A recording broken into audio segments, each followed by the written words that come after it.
Welcome to Garden TV. Guys, I'm showing you the best manure you could get for your plant. You ain't got to go and buy no manure, but I know a lot of people do not have the access to this kind of stuff, so they have to buy manure. Watch, all this. I'm going to show you how much I get out of this tree.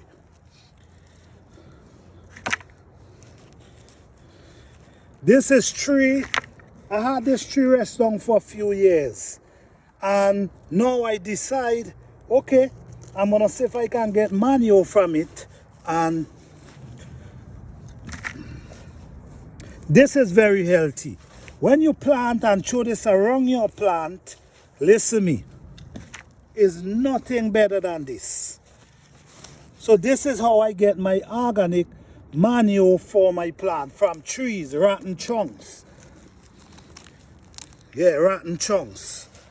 So if you have access to this, guys, don't forget, very good for your plant. Any kind of vegetable, tomato, carrot, cucumber, just name it. All right, thank you guys for watching. Please like, subscribe, and share.